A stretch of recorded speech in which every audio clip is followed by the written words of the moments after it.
Welcome to the Senior Man Hustings. So we've got two candidates tonight, and their names are Will Throp. Jess Christy. Excellent. So just a quick reminder, get involved. Please bring as many questions from the massive horde of you looking at us today. And also about wrong, so if you feel that neither of the candidates are appropriate for this role, you can vote wrong and we'll go back and do the whole process again, so that's always an option if you like. So the candidates were set a question by Mr. Window, and he is going to read that question out now. Which is more important and why? Leading the JCR through managing the exec and introducing new initiatives, or representing the JCR in an external setting to college office, the university and beyond? Okay, hi guys, I'm Will. First of all, thank you all for turning out tonight. It means so much to both myself and to Jess to see so many of you taking an interest in this election. It's fantastic. And thank you for letting us canvass you as well. I know it's annoying, you know, us all coming around, knocking on your doors, but it's great to be able to get out there and hear your views, hear your feelings about what Castle is. Everyone always makes a joke at this point about, oh, I walked in on so-and-so and so-and-so having sex, but generally a lot of masturbation is what I think, on the whole, but we'll leave that aside. On to the question. So it's clear that both parts of the role are crucial for any senior man. On the one hand, you're the figurehead of the JCR, and through managing the exec, you want to facilitate some of the great initiatives that we have at the moment, as well as hopefully introducing some new ones too. Ultimately, you know, create an environment in which we're as inclusive as we possibly can be, and everyone feels comfortable and valued as part of this community.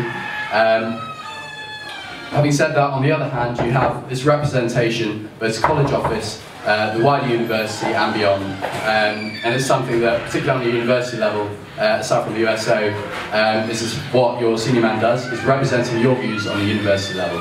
In terms of what I think is most important, I think the emphasis ultimately has to be placed on the latter, that representation on the university level, because you are potentially the only person who's going to be able to provide those views on the issues that really matter to us all. You know, whatever it is, whether it's accommodation fees, riverside safety, whatever it is, we need to be able to react to the university in the right way. It's difficult to say that because ultimately we don't know what we're going to be dealing with yet. We don't know what we're going to be dealing with yet. You know, this year, it was riverside safety. The year before that, centralisation. In Jenny Dell's time, it was random allocation. So we don't know what we're going to be dealing with. It's a very dynamic situation, but you need to be able to keep it in mind that you're choosing the person who's going to be able to react in the right way to what is a fluid situation. In terms of what I feel most passionately about, however, it's definitely the JCR and you guys ultimately. And hopefully over the course of the evening I'll get to outline some of my ideas as to how A, we make the exec as approachable as they possibly can be, and B, get a more vocal, engaged JCR as a result. But yeah, in answer to the question, I feel that the most important part of the role is the representation to college, the wider university and beyond, but it's not necessarily the part of the role that I feel most passionately about. Thanks. Hi everyone, thank you very, very much for coming. There are lots of you, but lots of smiling faces, which is good.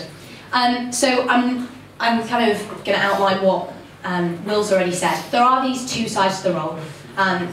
Working with the exec to manage the JCR and representing the JCR views, as he said, on a university level. For me, the difficult part of the question is the fact that I think that both of these parts are important for different reasons. So it's very hard to judge which is more important than the other. I think that leading the exec is more important for a lot of members of the JCR on a kind of day-to-day practical level, because the JCR and the exec obviously have a lot to do with the runnings of college day to day, and therefore that's incredibly important if we want to, you know, facilitate innovations or create this kind of supportive view of the JCR. But as Will clearly pointed out, at the university, representing the JCR is so important for the big issues, for accommodation costs, for random allocation, because without that representation, our voice is not heard.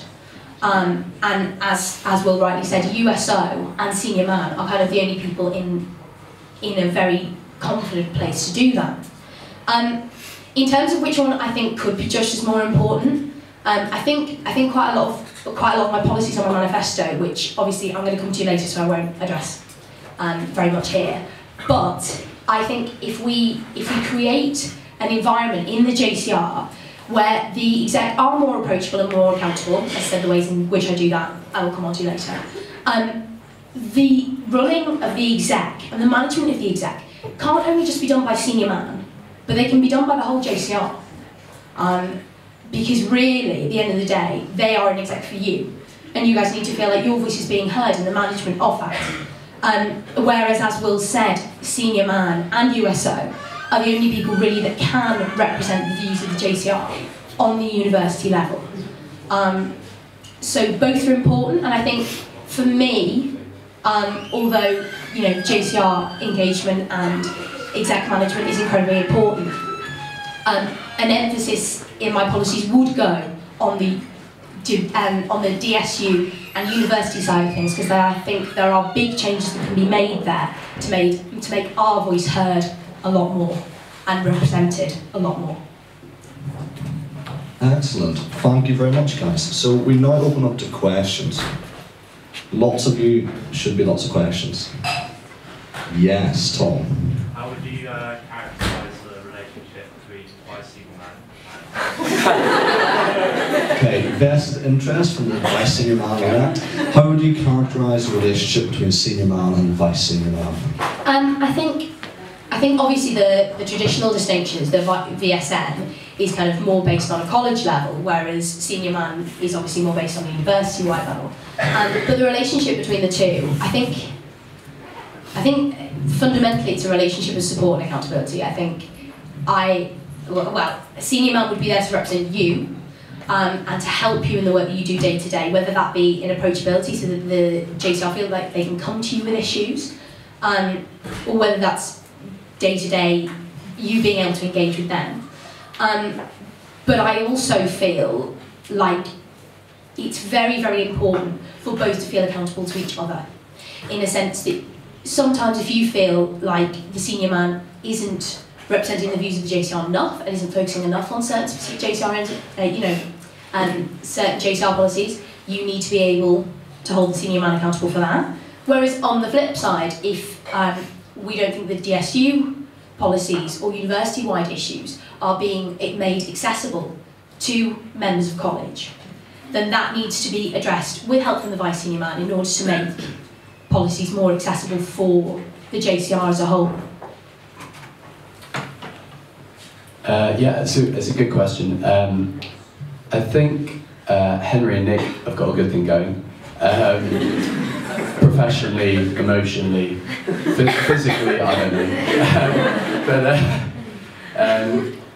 at the moment, Henry, if anything comes onto Henry's plate and he thinks, I need a second opinion on this, the first person that he goes to is Nick on a number of issues. And I think, as a result, the relationship has to be close, but you need to remain professional. So it's so useful to be able to have that second opinion. I can't think of a decision that a senior man would make without consulting the whole exec, let alone your vice senior man. So in terms of the relationship, it has to be close, it has to be trusting, but as well it needs to remain professional. I mean, it's a great appointment for next year in terms of a BSN. So I think whoever comes out of this as senior man it will be a great working relationship. So there's nothing to be worried about. Stop it. I think he's hitting on each other. We'll talk later. Okay, any other questions? Come on, there's loads of you. Polly. Can you sum up your leadership style in one word and then just expand on that, giving examples or why, whichever you'd like? Can you sum up your leadership style in one word and then use many words to expand?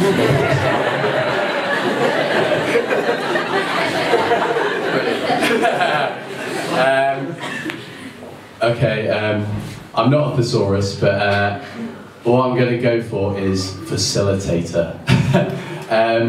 I think as a leadership style, my approach would be, with regards to the exec, is it's very easy in this role to kind of become a dictator and say, you know, where's Henry? No, Henry's not a dictator. It is very easy because you're in a role and you know you're working with people around you, and it's very easy to say, you do this, you do that, you do the other. You know, and that might be the best way of doing things, but I don't think it is. I think you need to go to each individual member of the exec, and you need to facilitate what they're doing, their aims, as to what they want to do. I mean, I said it in the previous question, but there have been some really great appointments, and I think people hopefully are going to really galvanise their roles next year. And so the ultimate approach that I would take is that you need to facilitate those people and use their skills to the best of their ability. And you need to be versatile in doing that. You know, you can't approach everyone in the same way. But yeah, I think ultimately that's what you have to do. You have to facilitate everyone on the exec. I think the one word that I would use to represent my leadership style would be personable. And obviously there's lots of things that go with that. Obviously one of the main aspects of the role of senior man is having those personal relationships on a DSU level with other presidents, with leaders of the university, with leaders of the DSU. And that's incredibly important if we want to get our views across to a university level. If you don't have those positive relationships with people from the start, where you can get your view across in a positive and approachable way, then really our voice isn't going to be heard to the extent that it needs to be. On an exec level, a kind of personable approach is really, really important, because you need to harbour an environment with your exec, I think, where not only do they feel like they can come to you with issues, but there's that line between kind of having that personal relationship and then making sure the job is done, which is obviously, it's a hard line to try and draw, but needs to happen if we're going to have a kind of exec that is accountable and efficient. And then finally, on kind of like the JCR's view, you need to be approachable in the sense that you guys need to feel that you can come to your senior man if you have any issues, whether it be about the JCR, whether it be about the university. And also, in places like JCR meetings, you need to have a personal approach in order to get the most, I think, out of your JCR in terms of engagement in JCR meetings. Whether that be by asking more questions to try and get more feedback during the JCR meeting, having a conversation there, that personal approach is so important. Excellent. Kirsten. Obviously, senior man is such a prominent position in college, you're not really able to please everybody. How do you deal with constructive criticism? You're not going to be able to please everybody. How do you deal with constructive criticism? I think it's important to take into account that at the end of the day, you're representing the views of the JCR, and if the JCR thinks that things need changing, then you need to make sure that that's facilitated. One thing on my manifesto, which I think really, really comes down to this, is accountability to the exec.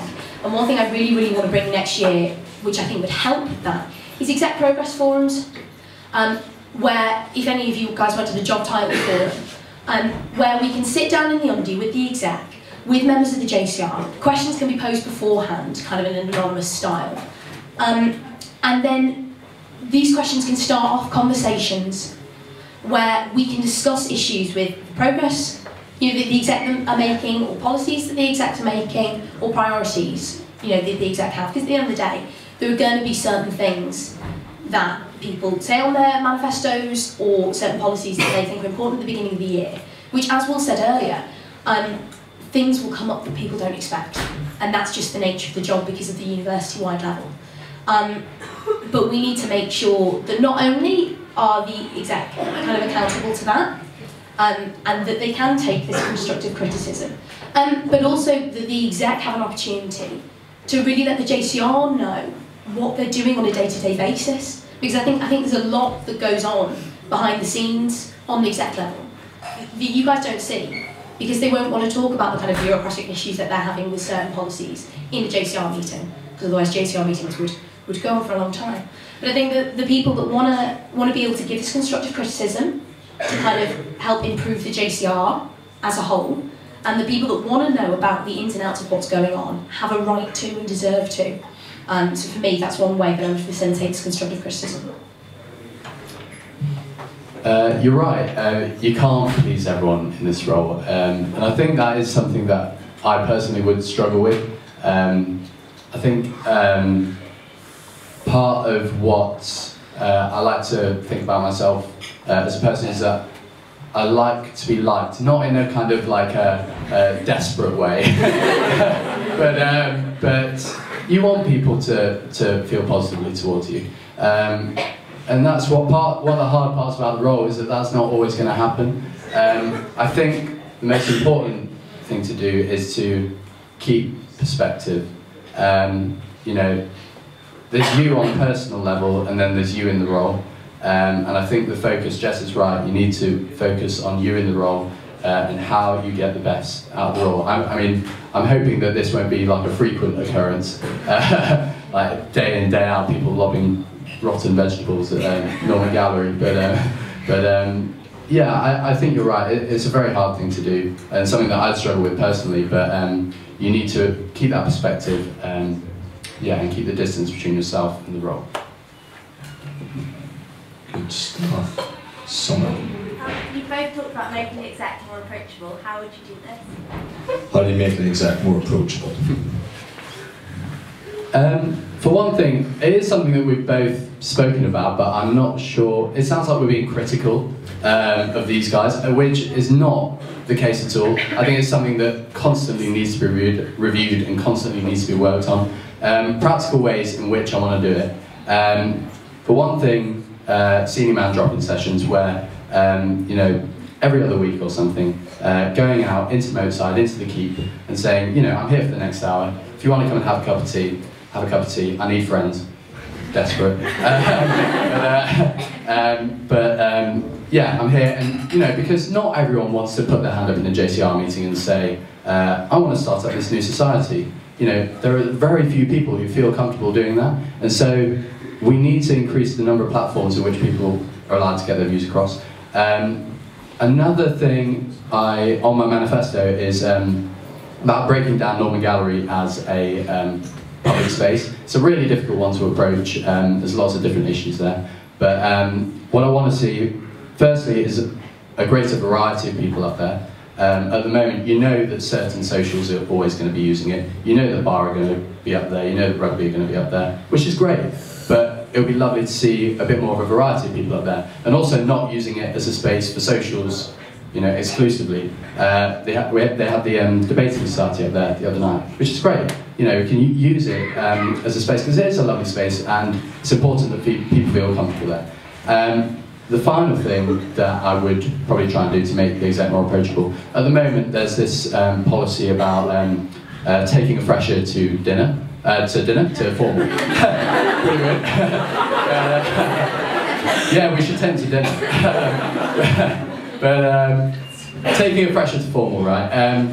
I mean, I remember this last year, and you know, you're kind of summoned by the kind of great exec to kind of partake in this bullshit parade of like, of kind of, oh yeah, we're really approachable, come with us and don't sit with your friends. And I know it's something that the exec have struggled with this year, and I imagine it's something that the freshers feel a bit awkward about, because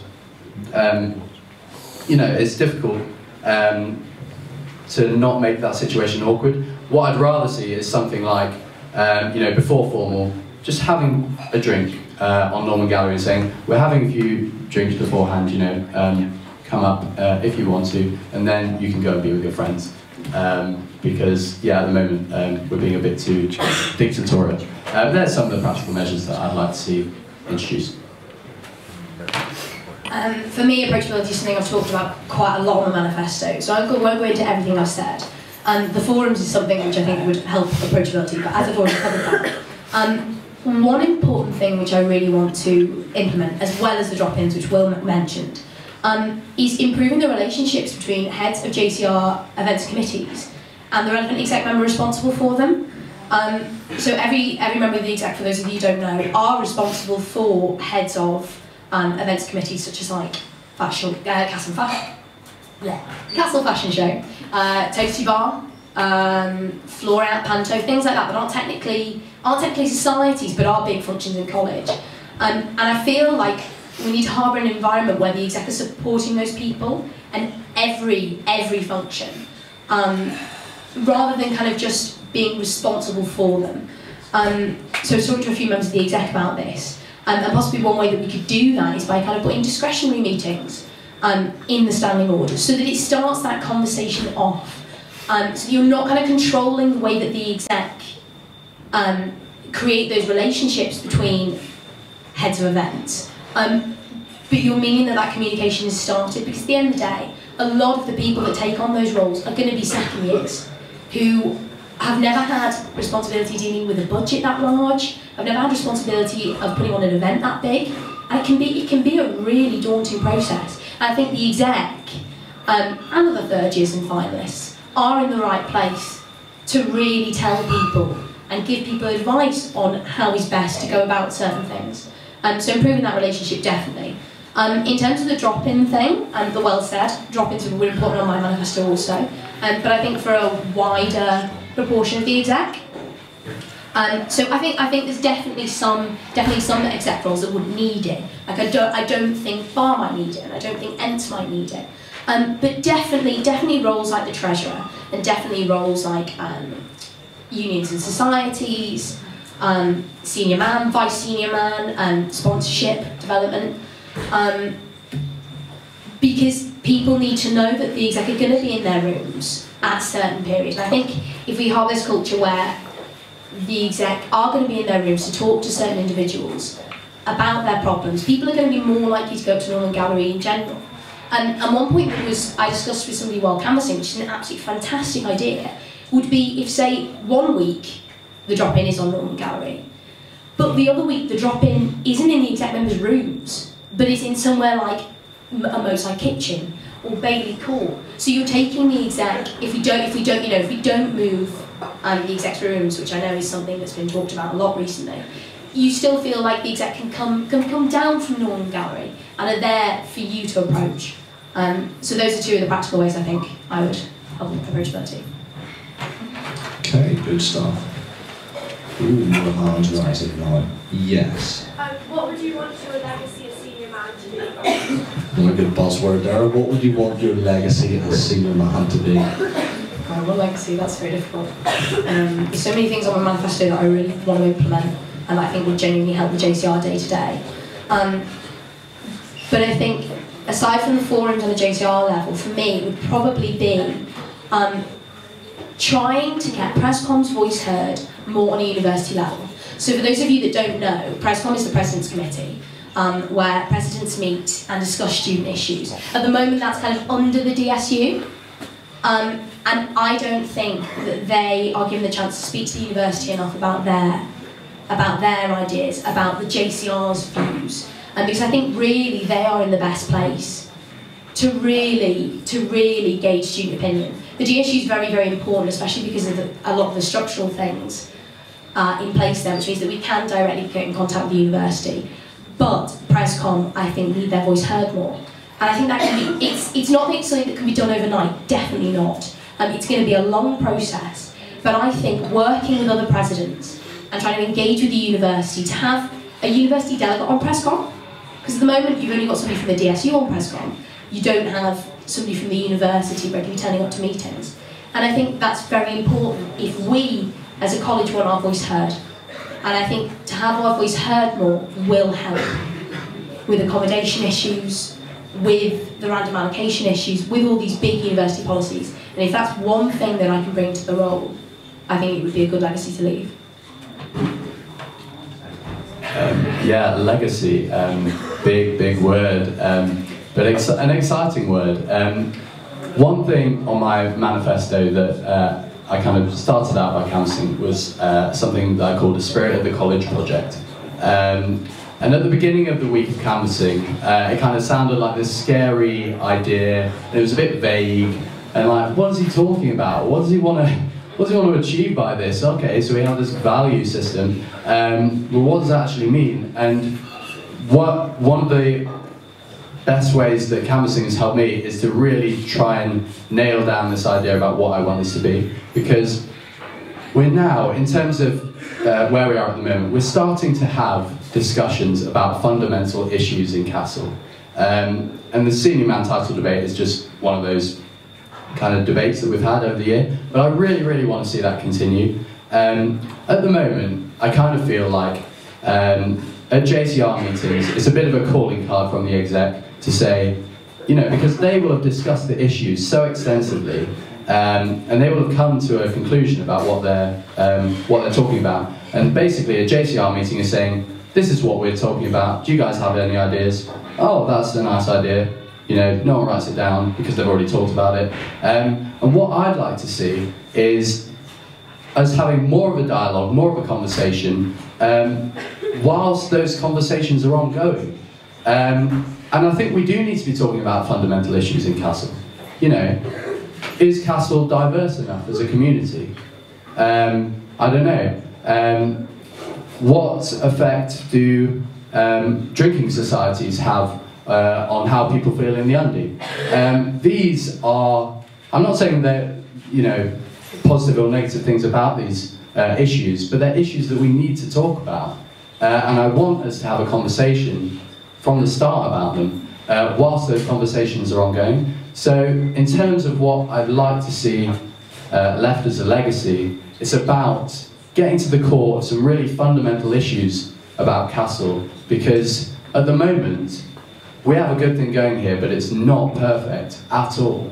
There are some quite deep-rooted issues, I feel, that need to be addressed, and the best way of addressing them is doing it all together. So the way of doing that, practically, is saying, this is what the exec are discussing, here are your platforms on which to get your views across. Whether it's anonymous posting, anonymous surveys, you know, drop-in sessions, come to a meeting, and let's talk about this before we have a forum on it, you know, before we get to a JCR meeting, which, as I say, is a bit of a calling card, and let's have a more vocal JCR as a result.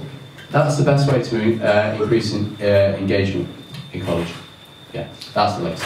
Okay, so back to questions. Mr. Danson. Shag Mario Boyd, Paul Chambers, Matt Hoser, Henry Winlow. Okay, Shag Mario Void, moi, Matt, and Mr. Winlow. With reasons. I definitely shag Hoser. Yeah, I would. I'm not looking into the camera, I'm looking at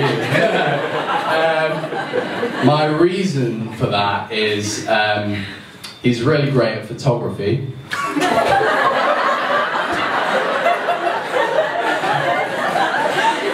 I didn't think that through. My reasoning was that he's really good at pressing buttons. He's really good with his fingers, basically, and like, just imagine like what he could do to you. I don't think I'll be able to walk in the morning. It'd be amazing. Right. Okay. So who would I marry? Ooh, crumbs. I think I'd marry Henry because shit. I'd marry Henry because he's got his head so screwed on, and like I'd want to be on his head, which is what marriage is all about. I don't know what I'm saying. Which means I'm so sorry, man. I'm avoiding Paul, which yeah, I'm gonna regret later in the evening. But I would avoid Paul because I feel that what we have transcends marriage or sex, which is why I'm voting. What we have is greater than that. Considering that all stood there, I think any comment I made here would be the wrong comment. So I'm going to try and say something. I think I would marry Winlow because he's got the gift of the gab. that man. And I don't think there would ever be a dull moment with Mr. Winlow as my husband. So that's why I'd marry Henry. Because Hannah is literally sitting there, I'm not going to shag Matt. I think there's not very much in the way. There could be some violence there, so unfortunately we're going to have to avoid Matt. Oh, let's shag Paul.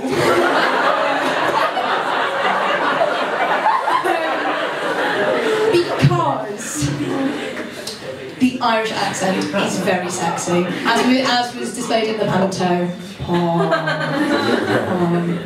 Sorry, Paul. Okay, you sounded quite disturbed when you said that, and you're lucky I can't vote. More questions, please. Harry. So, we've talked a lot about the serious role of senior man. Could you show us your light-hearted side of this song? Song time. Let's be honest, I knew this time was coming. So there's been a lot of conversation recently about, you know, the title of senior man and girls running for the role of senior man. And the only thing I would say, and I can say really about that, is who run the world, girls? Who run the world, girls?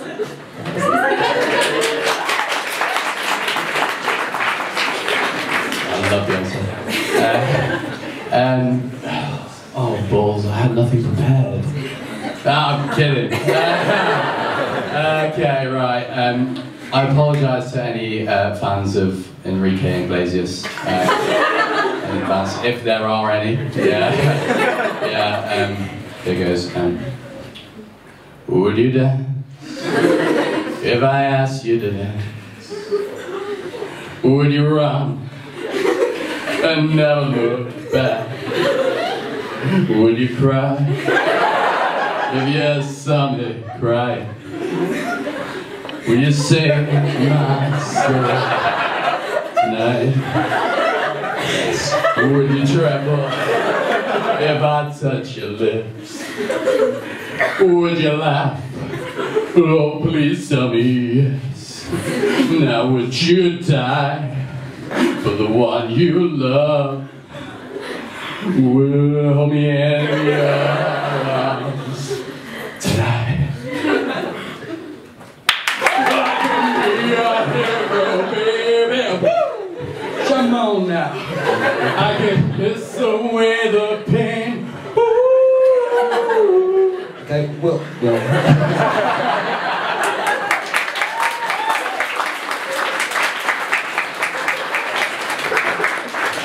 I can never tell where I'm at Hustings or Comedy Cabaret. Johnny Harbour to continue that theme. Another shag marrying boys. Gimli, Garabel, and Robbie.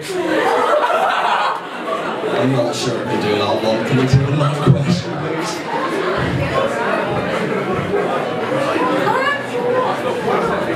Right, under the fierce request, Shag, Marry, Avoid, Gimli, Gandalf, and is that Robert McGavin? Okay. Yeah, no, we're not doing that. Thank you for your contribution to democracy, but try again. Dave. You can have 3 wishes in all the world, except for more wishes for them. Okay, thank you, Dave. If we could have 3 wishes in the whole world, what would they be? That's such a nice question. I've never expected to be asked such a nice question. That's great. I think I would like, one thing I'd wish for is to be more hirsute. I would like to be more hairy. I literally have neck down alopecia. It's not ideal. Another thing that I wish for is a more approachable exec. I wish that a lot. The third thing is world peace. Thank you for your question. It's not one I could ever have guessed would come up. Okay, the first thing I'd wish for, if I could wish for anything, would be that unicorns were real. Because wouldn't that be cool? They were filled with horses. places you just see a unicorn chilling. I think it'd be awesome.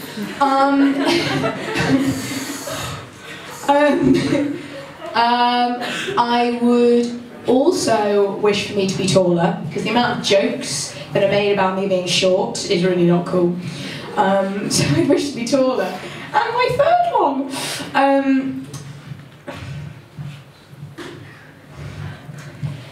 I would wish for people to give more money to charities, because people don't give money to charities enough, and we need more selfless people in the world. Yes. Okay, cool. Got any other questions on?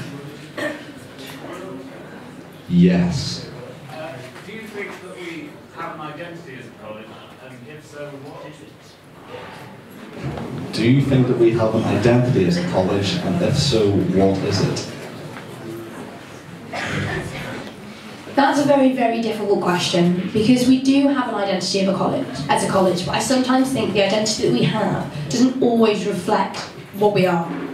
I think we are seen, often on a university level, to be two things.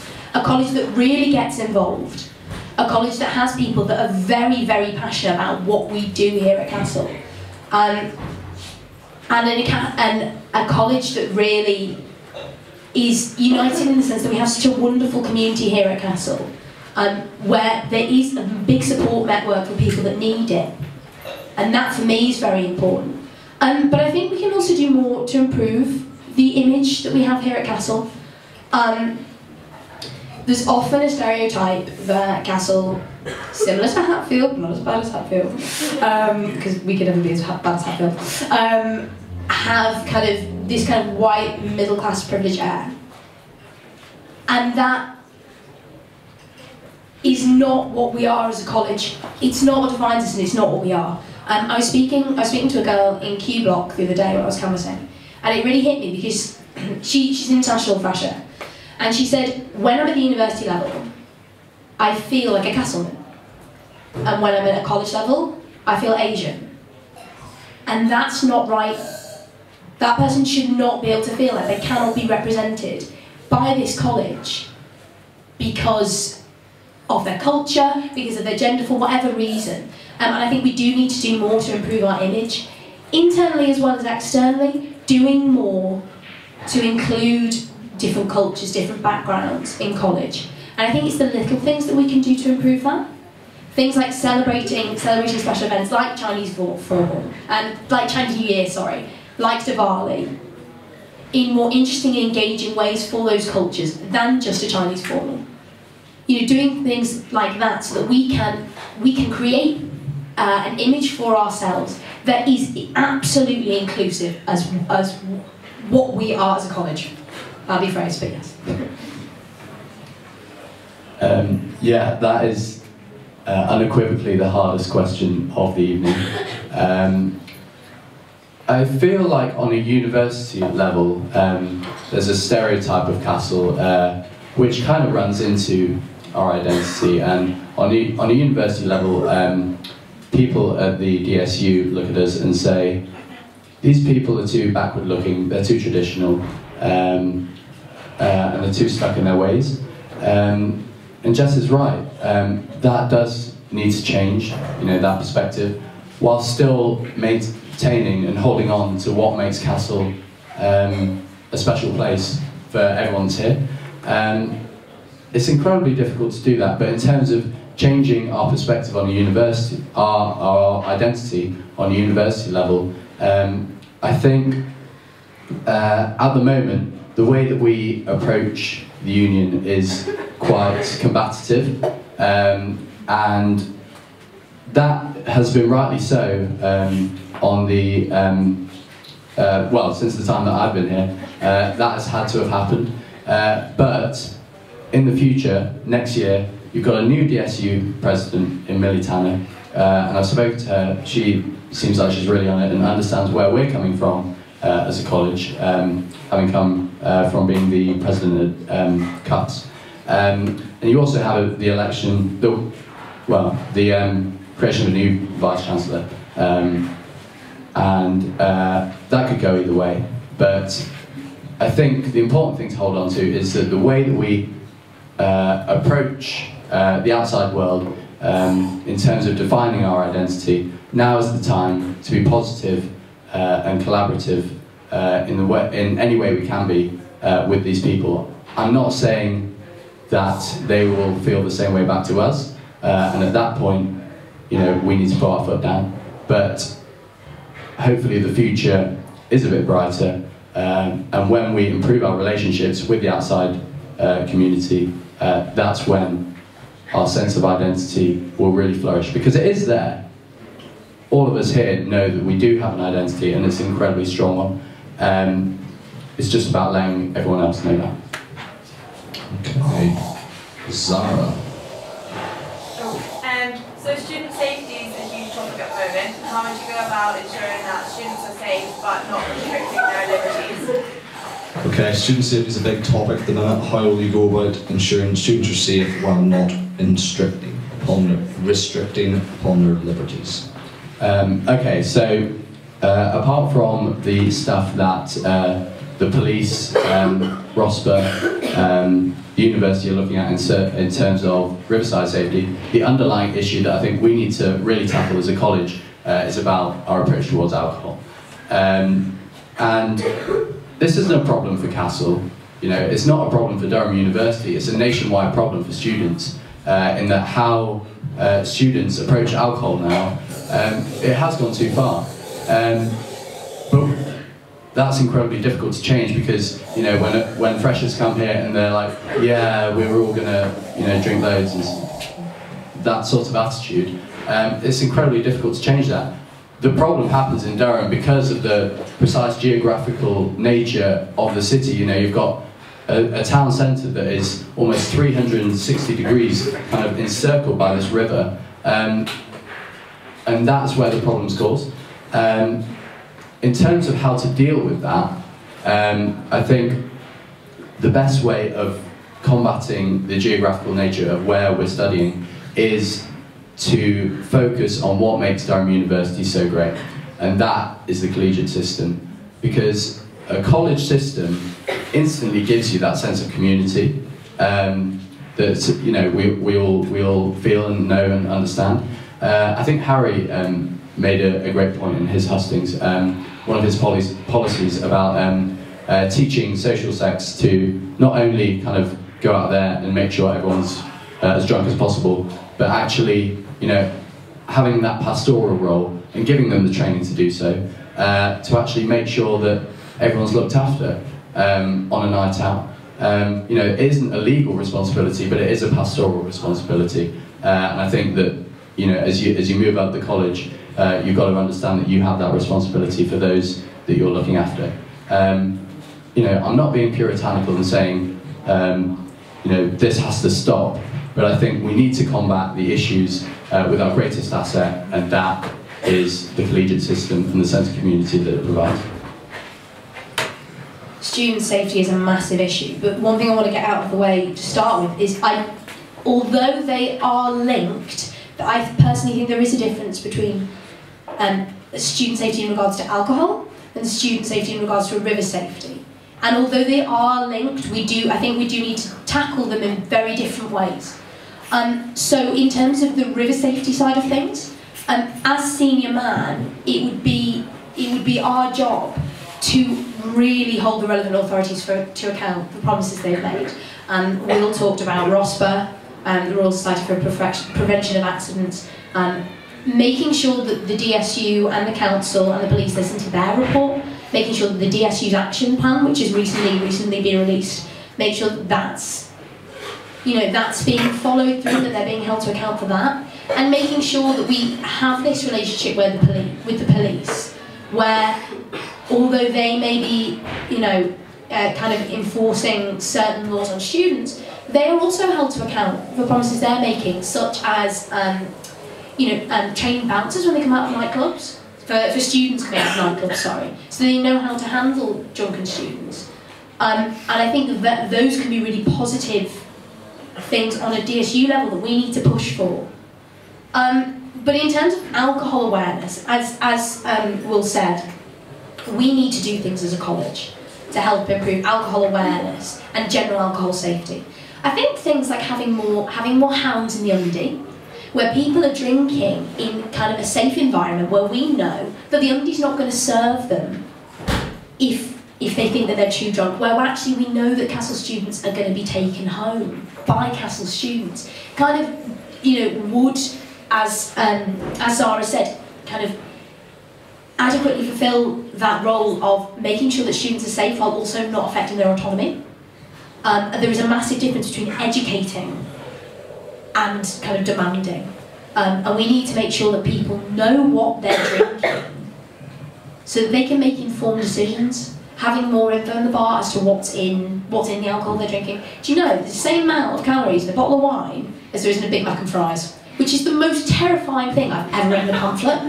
Absolutely terrifying. But people need to know in general what's going in their bodies. And I think we need to educate those people that are going to listen. And it would be the role of the senior man to work really, really closely with campaigns to make sure that these initiatives are year-long initiatives. Make sure there's more things in the undie. That, you know, possibly more things that can be done in the undie which don't revolve solely around alcohol. And so that people have that choice, but they don't feel like they need to. We're not going to change culture overnight. It's very important that people are allowed to keep their autonomy. But education in regards to alcohol is definitely the way forward. And we need to educate those people that do want to listen. Okay, good stuff. Yes. If you had to change one thing about the election process, what would it be? Sorry, about what process? The election process. Okay, if you had to change one thing about the election process, what would it be? It's difficult. I think it's a very good thing that husks are available online for people that aren't able to get down to the undie at a specific point. But one thing that I think possibly could be changed is the minute-long videos, because I don't think a minute-long video is kind of the same as meeting somebody while you're canvassing. Because I think when you meet somebody while you're canvassing, you have so much longer to really go into your policies and really explain what is important to you as a candidate. And I think for every role, actually having a better understanding of the person that you're actually voting for will help. And sometimes, although Host obviously is a very good way of doing that, I don't think it's always the right way for every candidate. I think that it can put some people off. So possibly having a video that's longer, maybe, so that people can talk a bit more about their policies. Yeah. I think it's a really interesting question, because from speaking to people this week, everyone always asks, oh, how are you going to deal with the funny questions? How are you going to do this, do that? And the problem is that there is so much untapped potential in this college. And just because you can't tell a joke doesn't mean that you can't take, you know, real steps towards becoming a huge part of what we do here. So I think if there was one thing that I'd like to change, it would be the amount of roles that you have to be funny for. Because being funny is kind of, is great if you can do it, and it's not, but it's not, it shouldn't be the ultimate deciding factor, you know, behind picking someone for a role. It's indicative of something, but it shouldn't be the ultimate deciding factor. So if there's one thing I'd like to see change, it's that. I mean, so an example, I mean, I can see the value of, you know, the election of a senior man taking place in this way, because you do have to speak publicly, and you do have to engage people, but for other roles on the exec, potentially, you know, thinking about something like services manager, for example, do you have to be able to tell a joke in order to be services manager? I don't think it's necessary. I think a lot of people can do, you know, a great job at all of these roles, not just because they're funny. Okay, Ellen. There's been a lot of talk about restructuring the exec. how would you go about approaching this issue? There's been a lot of talk about restructuring the executive. How would you go about approaching this issue? Okay, so there's a separate issue in terms of whether the positions that are there at the moment should be restructured or kind of redefining themselves, but because you're asking, I'm going to talk about non-executive officers and whether they should be promoted to the exec. In particular, taking as an example the tech director. So there's this big debate at the moment as to whether tech director should be on the exec. I think it's problematic that we've got to this point where you feel that you know, the best way for you to be recognised for your role is to be on the executive committee, and I'm not convinced that it is. I mean, one thing needs to be said straight off, in that I'm speaking to you all, you know, via a microphone. Who put that microphone in my hand? Well, it was Eleanor. So it is a crucially important role, and you know, we wouldn't be able to run, you know, nearly as many events without it. I think the problem is that there's a fundamental lack of respect that you feel towards the role, and I think other non-executive officers feel this. So I think that's something that you need to work on a fundamental human level. You know, it's important that we respect the hard work that people do, because I mean, you know, we've spoken about it, but it's so much hard work goes into these things. It needs to be appreciated more. In terms of tech director, what I would like to see is really having a look at the policies behind how, like what you're expected to do, basically. You know, people do need to get in contact with you 2 weeks before, you know, for small events, if they want, you know, tech to be there, or 4 weeks for the Great Hall. It's, you know, it's important that we emphasise that. Ultimately, I'm not convinced that the best way to get respect, as I think some of the exec would tell you, is not to be on the exec. I think it's a more fundamental thing about just on a human level, respecting the vital, you know, role that you do. And I understand your arguments for it.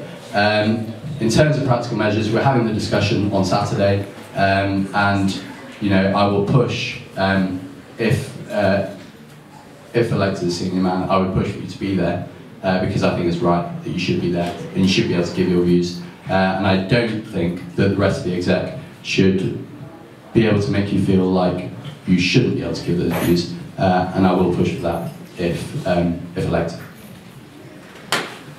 I think fundamentally, the choice of how, whether and when to restructure the exec has to be the choice of the JCR. And therefore, I think forums have to happen, votes need to happen, and the whole JCR needs to give their view on this issue. But I think that the only way that we can do that is by you guys having a more informed idea of what the exec do. Because I think, obviously, when you're second and third years, and we've been here for a while, you kind of, through the process, you get to understand what every exec member does. But there's still things that I'm learning about what exec members do. I didn't actually realise until canvassing the exec that technically security is under bar. And I didn't know that, and there are so many aspects to the role which you wouldn't realise were there. So I think education is definitely the way to go if we are going to restructure the exec. Somebody suggested to me kind of taking away the roles we've got at the moment and looking at what we need and going from that. And obviously some roles would still remain as they are.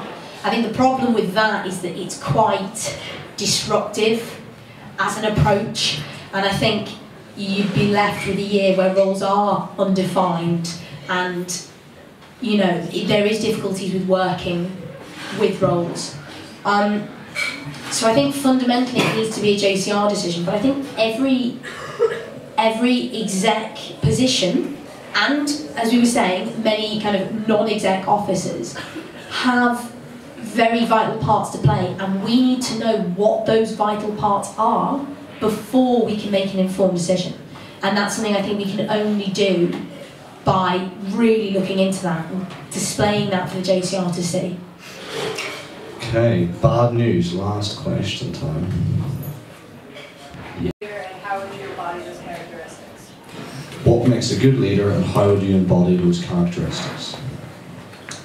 I think that what makes a good leader is communication. And I kind of talked about this earlier, but I think, especially for the role of senior man, communication is very important because you need to be able to command respect from the JCR, and the JCR need to feel like they can come to you. It's kind of an approachability point, but I think communication is very important.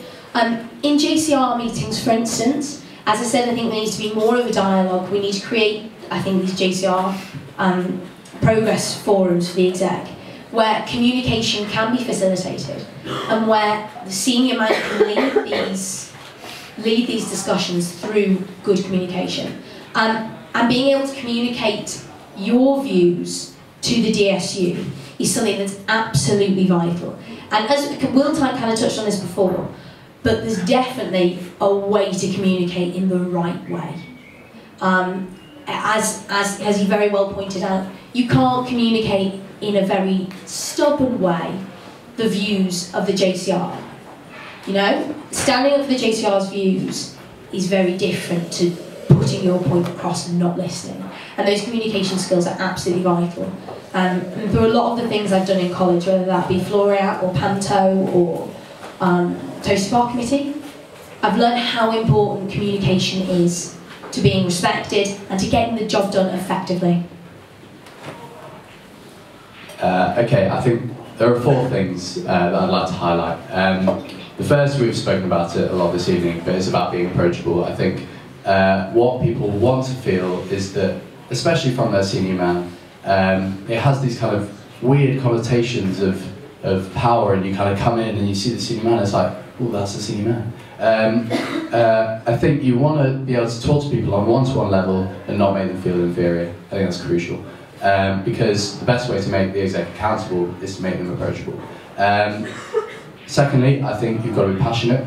I mean, I was down here a few weeks ago when we had the Castle Rangers sort of forum, and actually the passion that the people showed in wanting to turn out and kind of create this thing, you've got to try and embody that and harness that, and I think there's something crucial for any leader to kind of consider.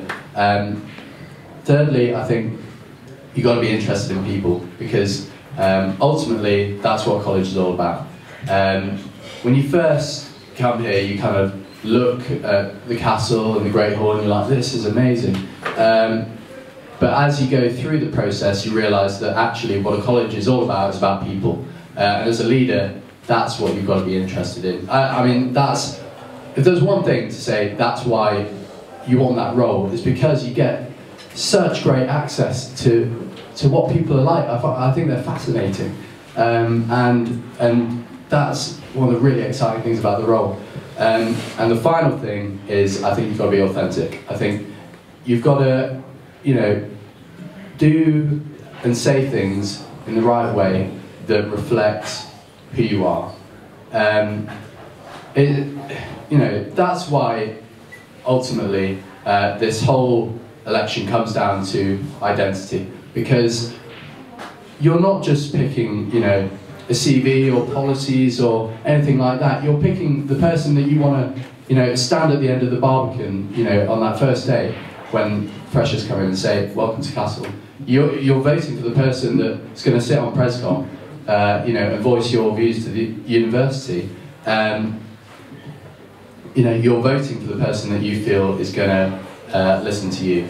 And that, for me, is ultimately what being a good leader is all about. Okay, good stuff. A popular request, I've been told there's just time for one more question, if it's a fun one. Can it please not involve African dictators? Oh, Matt kind of shot in there at worrying speed. Yeah, go ahead. Bit of numeracy. Take the maximum possible score in darts, add to it 4 times the number of points awarded for a converted try in rugby, and take away the price in pence of a pint of Amstel in the Andy. I'm not even... Maximum score in darts. Can you repeat that? Yeah, I'm doing my best. I'm not sure if I can even repeat that. Never mind, work it out. So maximum score in darts. With 3 darts. With 3 darts. Important, apparently. Pounds or pence? Okay, next. What? Add to it 4 times. Is this a joke? The number of points awarded for a converted try in rugby. Converted try.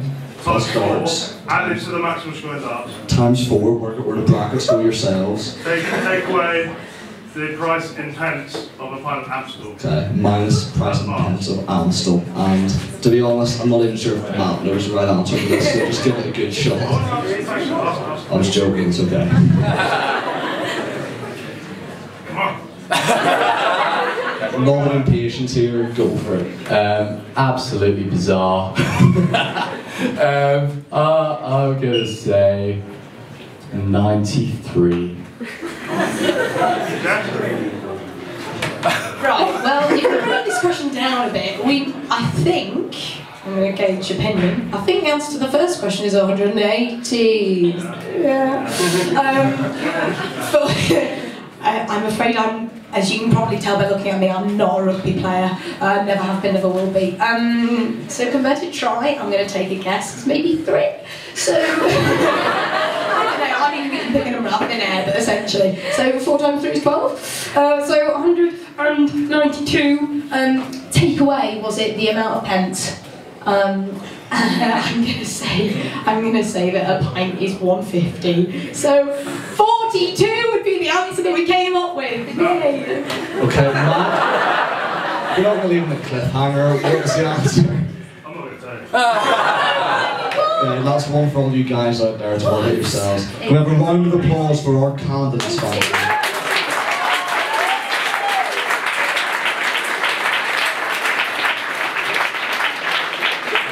Good stuff. Would you just like to say your names again?